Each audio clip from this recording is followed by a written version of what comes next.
berpikir alami. Di sini saya pecah-pecah biar lebih paham lagi. Berpikir kritis adalah berpikir reflektif evaluatif. Orang yang kritis selalu menggunakan pengetahuan dan pengalaman yang dimiliki untuk menganalisis hal-hal baru. Misalnya dengan cara membandingkan atau mengidentifikasi kelebihan dan kekurangannya sehingga mampu mengambil keputusan. Sementara itu, berpikir kreatif adalah kemampuan menemukan ide atau gagasan yang baru atau berbeda. Dengan gagasan yang baru atau berbeda, seseorang akan mampu melakukan berbagai inovasi untuk menyelesaikan berbagai permasalahan nyata yang ada di hadapinya. Nah, soal hot itu lebih susah daripada soal lot. Hot dan lot. Yang hot ini yang high, yang lot ini yang low, yang rendah. Benarkah soal hot itu lebih susah dari lot? Jawabannya relatif, tergantung dari apa yang ditanyakan.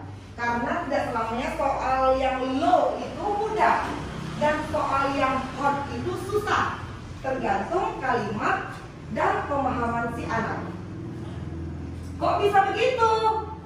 Karena pada dasarnya soal hot itu adalah tipe soal yang karakteristiknya pengerjaannya lebih mengandalkan kemampuan menghafal. Sedangkan hot itu adalah tipe soal yang karakteristiknya cenderung mengandalkan kemampuan berpikir kritis. Penjelasannya, kenapa soal hot itu dianggap lebih sulit? Pada dasarnya adalah karena kebiasaan yang telah ada selama ini. Kebiasaan itu adalah banyak dari kita yang sudah terbiasa mengerjakan soal bertipe lot ketika masih SMP, SD, SMP, SMA ataupun perguruan tinggi.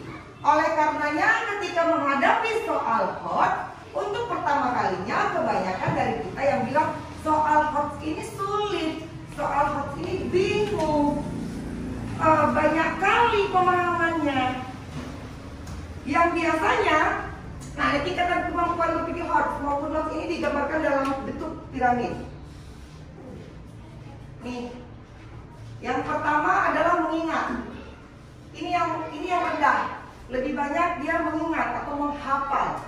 Yang kedua, memahami. Yang ketiga, menerapkan. Yang keempat, menganalisis. Kemudian mengevaluasi. Dan yang paling tinggi adalah menciptakan. Itu yang paling tinggi. Soal tipe lot hanya menguji 3 kemampuan di tingkat terendah, seperti kemampuan mengingat, memahami, dan menciptakan. Makanya soal tipe lot ini bisa kamu jawab secara mudah hanya dari hafalan teori. Misalnya, siapa nama presiden kita? Kan menghafal. Oh, presiden kita Bapak Jokowi. Menghafal. Dia tidak memikir, tidak menggunakan dan tidak mengangkat anak itu untuk berpikir kritis. Kalau kita sementara soal hot tidak terhenti di menguji 3 kemampuan itu saja, tetapi juga menuntut kamu untuk menganalisis, mengevaluasi, dan menciptakan kesimpulan dari informasi yang disediakan. Itulah sebabnya soal hot ini terasa lebih sulit. Dia bisa ada wacana. Nanti saya kasih contohnya. Saya kasih contoh dari soal hot dulu. Yang pertama adalah fokus pada penawaran. Soal hot akan menitik beratkan pertanyaan yang bisa mengukur kemampuan menalar anak. Artinya dari soal tersebut mampu menganalisis ide informasi secara kritis, melakukan transfer satu konsep ke konsep lainnya, hingga menggunakan analisis tersebut untuk menyelesaikan masalah dan menemukan jawaban yang benar. Kalau soal lot itu pertanyaannya biasa berfokus pada apa, siapa nama presiden, apa yang dimaksud dengan keyakinan kelas misalnya. Jadi dia kan menghafal. Begitu juga dengan siapa. Nah, kalau soal hot itu dia lebih benar. Kemudian berkaitan dengan fenomena sehari-hari. Karakteristik soal hot selanjutnya itu banyak mengaitkan suatu materi dengan situasi yang nyata dalam kehidupan sehari-hari. Contohnya, fenomena sosial, ekonomi, rantai makanan,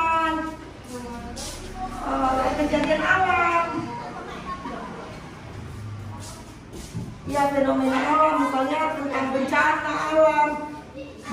Bencana alam bisa dibuat suatu wacana, kemudian dijadikan soal. Itu maksudnya. Kemudian 3, berupa soal cerita, tabel atau diagram, gambar juga bisa. Saat mengerjakan soal HORS, ada data diberikan dalam bentuk penggalan cerita, itu tadi dia, wacana. Paragraf pun bisa, gambar pun bisa, tabel bisa, grafik bisa. Jadi siswa itu dituntut untuk membaca dan memahami data-data tersebut terlebih dahulu sebelum mengerjakan soal. Jadi itu lebih banyak wacana dulu. Bisa satu wacana itu terdapat 3 atau 4 soal dalam satu wacana. Itulah dia soal HORS. Jadi biasanya kalau misalnya kalau LORS itu ya cuma satu aja. Siapa nama presiden kita? Udah satu. Nah kalau untuk HORS dia dalam satu wacana bisa 3 atau 4 pertanyaan. Data yang disajikan tersebut bisa digunakan untuk beberapa pertanyaan. Tadi seperti yang saya bilang, bisa untuk menjawab 3 pertanyaan dalam satu wacana. Bisa 3 pertanyaan dalam satu gambar, dalam satu tabel atau dalam satu diagram. Nah, bagaimana contoh soal HORS? Nanti Ibu Angel yang menjelaskan. Nah, silakan Ibu Angel membuat contoh soal HORS. Ini penjelasan saya tentang HORS. Kita semua salam dan bahagia. Hari ini saya akan mengadakan pengimbasan dengan materi keyakinan kelas.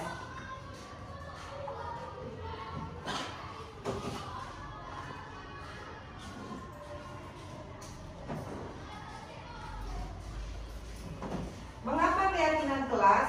Mengapa tidak peraturan kelas saja? Selama ini kan yang ada di sekolah-sekolah biasanya peraturan sekolah atau peraturan kelas. Sekarang akan diganti menjadi keyakinan kelas. Mengapa? Karena setiap tindakan atau perilaku yang kita lakukan di dalam kelas dapat menentukan terciptanya sebuah lingkungan yang positif. Perilaku warga kelas tersebut menjadi sebuah kebiasaan yang akhirnya membentuk sebuah budaya positif. Untuk terbentuknya budaya positif, pertama-tama perlu diciptakan dan disepakati keyakinan-keyakinan atau prinsip-prinsip dasar bersama siswa. Jadi keyakinan ini dia bahasanya lebih abstrak. Kalau peraturan dia bahasanya lebih sering dilarang, jangan lakukan, tidak boleh. Lebih diperhalus lagi kalau untuk keyakinan kelas ini. Contohnya, misalnya ada pertanyaan, mengapa kita memiliki peraturan tentang penggunaan helm pada saat mengendarai kendaraan roda 2? Kemungkinan jawabannya adalah untuk keselamatan. Atau mengapa kita memiliki peraturan tentang penggunaan masker dan mencuci tangan setiap saat? Mungkin jawabannya untuk kesehatan atau untuk keselamatan. Nah, nilai-nilai kesehatan dan nilai-nilai keselamatan dan kesehatan inilah yang kita sebut sebagai suatu keyakinan. Kita meyakini bahwa dengan kita menggunakan helm itu untuk keselamatan kita sendiri. Kita meyakini dengan kita memakai masker mencegah kita dari virus, berarti menjaga kesehatan kita. Kita meyakini, itulah keyakinan. Nilai-nilai keselamatan kesehatan itulah yang menjadi keyakinan. Sama dengan nanti kita buat keyakinan kelas.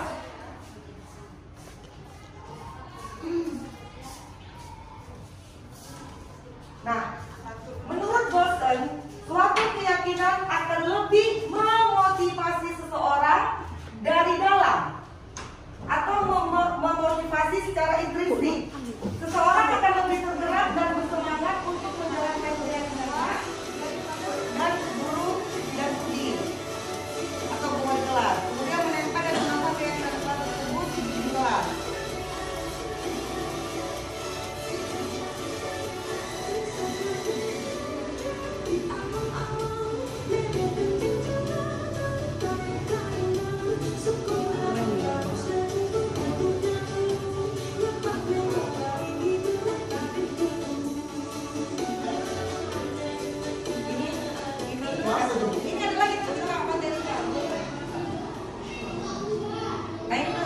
disortir.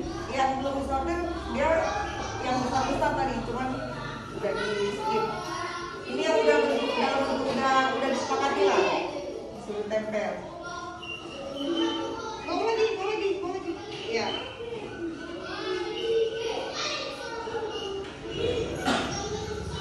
Semangat loh mereka buat ini. Kenapa? Ini kan sama dengan kayak permainan juga.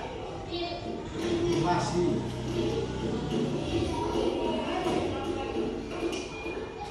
Nah, kemudian ditandatangani. Terima kasih buat Bapak Ibu. Jadi saya minta nanti sudah bisa diterapkan keyakinan kelas ini di kelas masing-masing. Jadi kalau memang kesepakatan kita apabila membuat keyakinan kelas nanti ada guru bidang studinya, kami guru bidang studi siap untuk ada sama-sama membuat kesepakatan. Ya Bu Ibu ya. Kita buat nanti ya, biar setiap kelas ada keyakinannya, dan ini juga termasuk dalam program sekolah penggerak. Jadi sekaligus dia berjalan. Tugas saya guru penggerak ada, dokumentasinya ada, untuk sekolah penggerak juga dokumentasinya ada. Ya Bu ya. Assalamualaikum warahmatullahi wabarakatuh. Selamat siang dan salam sejahtera.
Guru kelas 5A merasa termotivasi setelah mendengar pengimbasan dari Ibu Rina Mariana.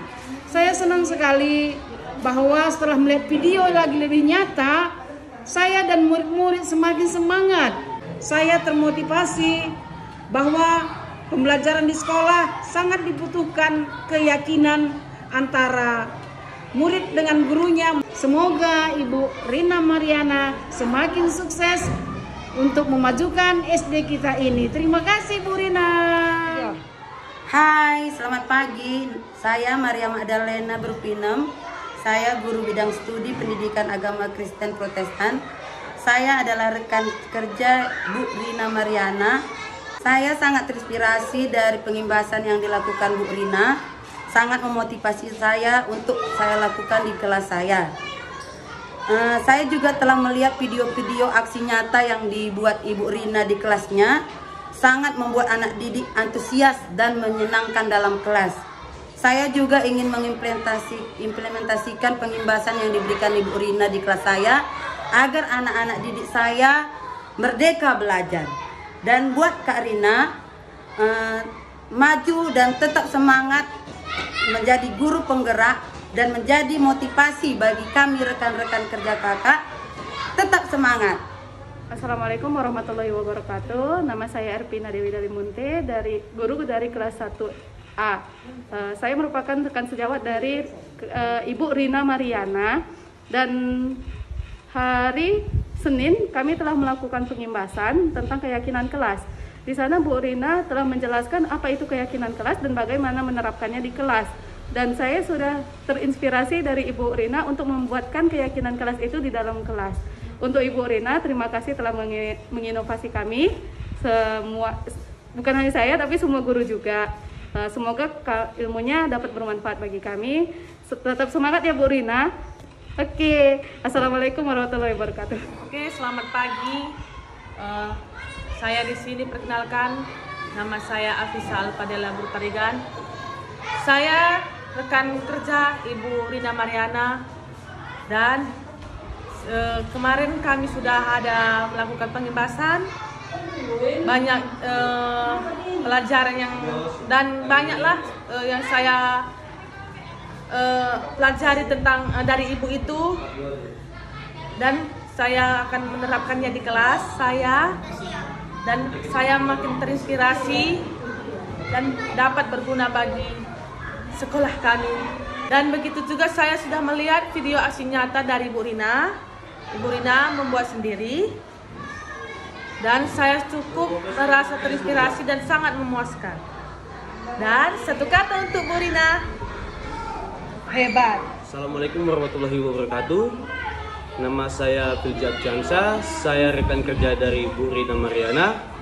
Saya telah mengikuti pengimbasan yang dibawakan oleh Bu Rina. Dalam presentasinya, dia menjelaskan tentang perubahan bentuk peraturan menjadi keyakinan. Saya sangat setuju. Kenapa? Karena dalam bahasa keyakinan terasa lebih lembut, didengar oleh siswa, dan dapat dimaknai oleh semua orang, termasuk siswa dan guru. Saya berharap dalam kegiatan belajar mengajar antara guru dan siswa, ataupun guru dengan rekan guru, bisa mengimplementasikan dalam kegiatan sehari-hari bahasa keyakinan tersebut, ataupun peraturan yang sudah dibuat menjadi keyakinan. Dan saya juga telah melihat video aksi nyata yang dibuat Karina. Semoga saya dapat mengimplementasikannya juga ke dalam kegiatan belajar mengajar. Itu saja yang bisa saya sampaikan untuk Bu Rina. Dan untuk Bu Rina, tetap semangat menjalankan tugasnya dan sukses untuk kita semua. Assalamualaikum warahmatullahi wabarakatuh.